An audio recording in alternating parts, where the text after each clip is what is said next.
तो चाहिए आपको। पीछे एक बात सुनाई थी कि एक लड़की थी, बड़ी जिद्दी थी, कोई ना कोई बात पे लड़ पड़ती, रूठ जाती, परिवार वाले मना लेते थे। बहू थी उनकी या बेटी थी, बार बार मनाते, बार बार वो रूठ जाती, बार बार मनाते, बार बार रूठ जाती। घर वालों ने बैठ के सोचा यार ये तो तंग कर मारा इस लड़की ने, अब आगे से नहीं मनाएंगे। तो वो गुस्से हो गई, आदत थी, कहती मैं जाती हूं घर से बाहर। कुछ देर तो वो वैसे बैठी रही, कहती मैं देखा असर ही नहीं हुआ घर वालों पे, इतनी देर में तो हो जाता है। घर वाले अपना काम धंधा करते रहे, सबको बुला के कहती सुनो मैं घर से बाहर जा रही हूं। बड़ा दाव फेंका उसने भी, ऐसा तो हो ही नहीं सकता। कोई कुछ नहीं बोला, अपना काम करते रहे। कहती ऐसे डरावे नहीं दे रही, मैं सच में जा रही हूं। चली गई बाहर। उसने देखा है कमाल हो गई, ये क्या हो गया आज।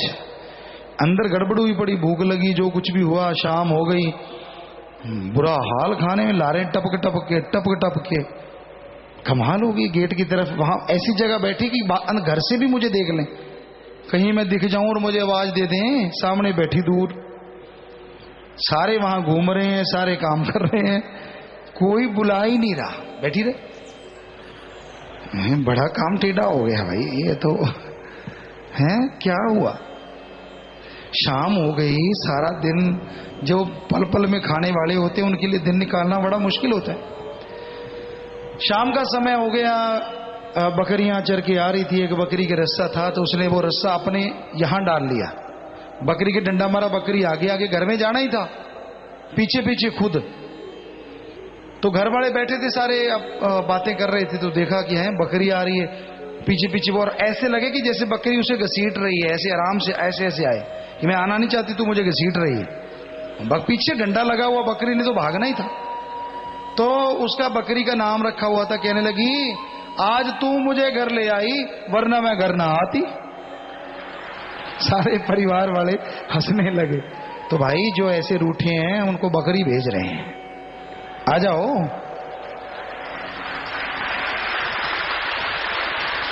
क्यों बुराइयों में पड़े हुए हो, छोड़ दो, कर लो तौबा। अब ऐसे नहीं आते, वो भूल जाओ कि घर वाला वैसे पूछेगा, वो तो गई आई। सत्संग में बता रहे हैं, मान लो बढ़िया रहेगा, कहीं और नखरे नहीं कोई झेलेगा। जमाना जमाने की बात होती है, टाइम टाइम की। सो समझदार को इशारा काफी है, जिनको समझाना चाहिए वो समझ गए होंगे, बाकियों को भी अच्छा लगा होगा, वो समझते रहेंगे।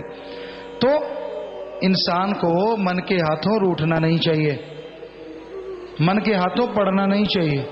संत पीर फकीर तो सबका भला करते हैं, सबको समझाते हैं, मान जाओ मान जाओ मान जाओ, और माने की गति कहीं न जाए। मान लो, अमल करो, राम नाम जपा करो, और पूरी गैरत मानवता की भलाई के कार्य महाअभियान चल रहे हैं, बढ़ चढ़ के इधर हिस्सा लो, इधर आगे आओ। देखो पौ 12-25 हो जाएगी, खुशियों से निहाल हो जाओगे। और कोई नहीं तरने का साधन, नाम जहाज चढ़ पार करे। कोई भी और तरीका नहीं है कलयुग में जो संसार सागर से पार हो सके। एक नाम का तरीका, नाम का जाप ही एकमात्र उपाय है जो भव से बेड़ा पार है करे। इस बारे में लिखा बताया है, केवल नाम ही एक रास्ता है जो कि हमें अपने निज मुकाम में पहुंचा सकता है। ये एक ऐसा जहाज है जो कि भव सागर से पार जीव को मालिक की गोद में पहुंचाने का जरिया है। नदियां गहरी घुमन घेरी, फंस जाए बीच में जो डूब के मरे। बड़ी गहरी नदियां है जिंदगी, संसार, क्योंकि जिंदगी में बहुत गहराइयां हैं। अगर कोई महसूस करे तो, कईयों के लिए तो जिंदगी समतल जमीन है, खा लिया पी लिया, टॉयलेट जाए, खा लिया पी लिया, सुबह गए, दिन को गए, रात को गए, लगे रहते। हकीकत है ये। एक यहाँ सेवादार होते थे, यूपी की बात आपको एक आध बार पहले भी सुनाई। सारों को जलेबियां दे रहे थे, भंडारे का दिन था, वहां के सेवादार यूपी वालों ने जलेबियां बनाई, शाम को जलेबियां देने लगे। वो कहता मैनू तो बाल्टी रख जो, भरी हुई बाल्टी रख ली। दूसरा सेवादार है, कहता तू भी बाल्टी रख जा, वो भी बाल्टी रख ली। बताने वालों ने बताया, हमने देखा नहीं है। तो वो जलेबियां खाता रहा, ड्यूटी दे रहा था, रात को जागना था। तो साथी उसके साथ, उन्होंने तो एक दो खाई जितनी थी, बस ठीक है बैठ गए। वो जलेबियां खाए, पास ही जंगलात था, दौड़े, काम करे और फिर भाग आए, फिर खाए, फिर दौड़े, फिर भाग आए। सुबह वो कहते पिताजी इसने तो कमाल कर दी। हमने कहा क्या किया? कहते 3 बाल्टियां, पता नहीं 2 बाल्टियां जलेबी की खा गया और 5 बाल्टियां बाहर भी निकाल आया। कोई जरूरी था क्या? सीधा ही पोर बना लिया, जितने डाले पार, असर तो हुआ ही ना। सो भाई हम खाने पीने से रोकते नहीं, जीने के लिए खाओ, खाने के लिए मत जियो। कईयों का काम जिंदगी समतल है, खाओ पियो ऐश उड़ाओ। ये जग मीठा अगला किसने देखा है? जब होगा देखा जाएगा, फिर तू थोड़ा ही देखेगा, लोग देखेंगे तमाशा। तू तो भुगतेगा भुगतेगा, देखेगा खाक। देखने की तो फुर्सत नहीं होगी, चिल्लाने की फुर्सत नहीं होगी। अरे तू हंसता है, तेरे से रोया नहीं जाना जब कर्मों की मार पड़ी। तो उससे अच्छा है पहले पहले संभल जाओ। बड़ा ही गहरा है ये काल की नगरी भी, बड़ी ही गहरी है। मन ऐसी जालिम ताकत है, पहले तो मालिक की तरफ लेके आता है। आत्मा जोर डालती है, अच्छे कर्म किए होते हैं, मालिक की तरफ लग गया, खूब नशे लेता है, खूब मजे लेता है, खूब खुशियां, एम निशाना मालिक होता है। फिर मन थोड़ा सा दगा देता, देख तू वचन मानता है, तुझे क्या मिला? वो नहीं मानता, उसे क्या मिला? देख कितना कुछ मिला। मिलने को उसको ताज पहना दिया क्या? पर बस मन है जो नहीं वचन मानते। बहुतों की ये बातें हमने सुनी है, शायद हजारों में। जो नहीं मानते वो सुखी रहते हैं, जो मानते वो दुखी रहते हैं। 100% गलत ये भी मन की देन, क्योंकि आप वचन मान रहे हो, मन फिर ये कहता देख वो कितना सुखी, वो कितना मुंह लाल, कितना खुश। पंजाबी च कहना में 8 बजे में मकड़ा मारदा, मकड़ा मार रहे। ये पता नहीं मकड़ा कांटों पे मार रहा है। कांटे लगा दो वहां तो मकड़ा मारेगा तो पूंछ सारी की सारी खून से तरबतर हो जाती है।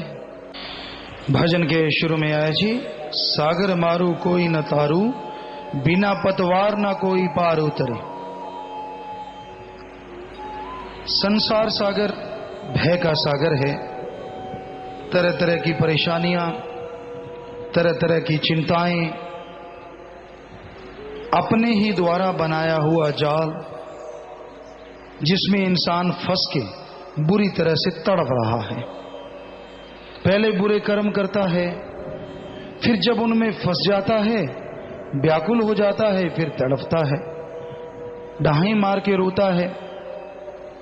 हौमे, खुदी, अहंकार इंसान को कहीं का नहीं छोड़ती। हमारे देखते देखते ऐसा देखने में आया, कुछ ऐसे बच्चे लगते कि ये तो सेवा के सर्वोत्तम चरम को छुएंगे। बड़ी अणख है, बड़ी गैरत है कि भाई इनके अंदर तो राम नाम के प्रति बड़ी गैरत है, बड़ा मालिक का नाम जपेंगे और हर सेवा में, हर अच्छे नए क्षेत्र में तरक्की करेंगे। क्योंकि गैरतमंद इंसान जो होता है, उनके आगे जो पीढ़ियां थी वो भी ऐसे ही करती आई। पर ऐसा काम वासना ने या और क्रोध लोभ मोह अहंकार मन माया ने ऐसा जकड़ा कि सिर्फ भोगों का कीड़ा बन के रह गया। सारी अणख, सारी गैरत, गुरमुखता निकलती चली गई। ऐसा हाल होते भी हमने लोगों का देखा है, क्योंकि सुमरण के पक्के नहीं बने। सुमरण का जब तक जी पक्का नहीं बनता, तब तक मन का कोई भरोसा नहीं, कब दगा दे जाए। इसलिए सासंगत जी, हम हाथ जोड़ जोड़ के आपको प्रार्थना करते हैं, सुमरण के पक्के बनो। जैसे पहले अगर तवे पे माता बहनें थोड़ा सा घी लगा लेते या कच्चा आटा लगा लेते तो वो रोटी चिपकती नहीं, वरना रोटी सड़ जाती।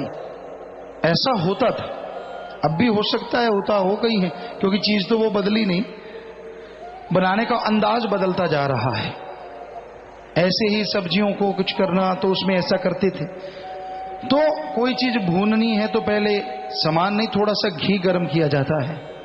उसी तरह अगर काल आपको पकड़े ना तो राम नाम का घी लगा लो, ताकि पकड़े भी तो फिसल जाओ, हाथ ही ना हो। वरना इसका कोई पता नहीं कब झपटा मारे और सारी अणक, सारी दलेरी, सारी गैरत निकल के बाहर जाए और ठन ठन गोपाल। सिर्फ कामी कीड़ा, बस खुद गर्ज। कहां ये सोचा करते कि ये बच्चा तो भाई कमाल है, क्योंकि खानदानी कमाल है, मालिक परमात्मा राम नाम जपने वाले, सेवा करने वाले। ऐसा नहीं है कि वो आदमी सुधर नहीं सकते। जिनसे ऐसा हो गया, फिर जगाइए अपनी गैरत को, फिर जगाइए अणख को, और छोड़ दीजिए भोग विलासों को, छोड़ दीजिए बुराइयों को। अरे दोनों जहान में नाम अमर जरूर हो जाएगा। हम तो हाथ जोड़ रहे हैं, डरावा नहीं दे रहे हैं, क्योंकि बहाना ढूंढता है हर आदमी। तो हम तो बहाना बना रहे हैं कि भाई हाँ, गुरु ने पीर फकीर ने पुकारा, मैं वापस आ गया। कईयों को होता है यार, कोई बहाना तो चाहिए। आपको पीछे एक बात सुनाई थी,